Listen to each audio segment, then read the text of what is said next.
उन्हाळ्याच्या सुट्ट्या आणि लग्न सराईमुळे तुळजाभवानीच्या मंदिरात भाविकांनी गर्दी केलेली आपल्याला पाहायला मिळते। आपण जर पाहिलं तर देशाच्या कानाकोपऱ्यातून भाविक जे आहेत ते आता तुळजाभवानीमध्ये दाखल झालेले आपल्याला पाहायला मिळते। एकंदरीत उन्हाळ्याच्या सुट्ट्या आणि लग्न सराई असल्यामुळे नववधू सुद्धा या ठिकाणी आपल्याला मोठ्या संख्येनं पाहायला मिळते।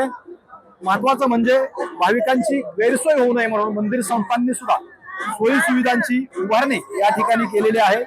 उन्हासाठी असेल किंवा भाविकांची गैरसोय होऊ नये म्हणून रेफरल पास जी आहेत ती सुद्धा काही दिवसापुरते बंद करण्यात आलेले आहेत।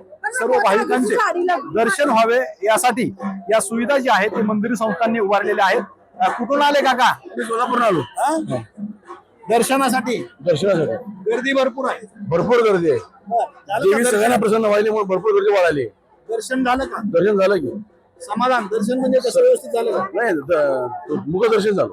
दर्शन झालं। गर्दी फार आहे, भरपूर आहे। तुम्ही कुठून आले? सोलापूर आम्ही एकत्र झालो। हो। एकंदरीत आपण जर पाहिलं तुम्ही पुण्याहून आले का? हा। एकंदरीत पाहिलं तर महाराष्ट्रातून भाविक दाखल झाले आहेत। पुण्याहून आले तुम्ही? हो दर्शन झालं तुमचं? येस झालं। आणि कधी येता तुम्ही? म्हणजे प्रत्येक वर्षी येता का? नाही जमेल तसं येतो। आज व्यवस्थित दर्शन झालं? खूप व्यवस्थित झालं। ऊन वगैरे आहे? उन्हाचा त्रास काही जाणवला? काहीच नाही, सोय केलेली त्यांनी। सोय केलेली आहे। एकंदरीत आपण जर पाहिलं तर मंदिर संस्थांनी सुद्धा भाविकांसाठी सुविधा उभारलेल्या आहेत। त्यामुळे भाविक जे आहेत ते दर्शन झाल्यानंतर समाधानी असल्याचं आपल्याला पाहायला मिळतंय। श्रीराम क्षीरसागर, TV9 मराठी, धाराशिव, तुळजापूर।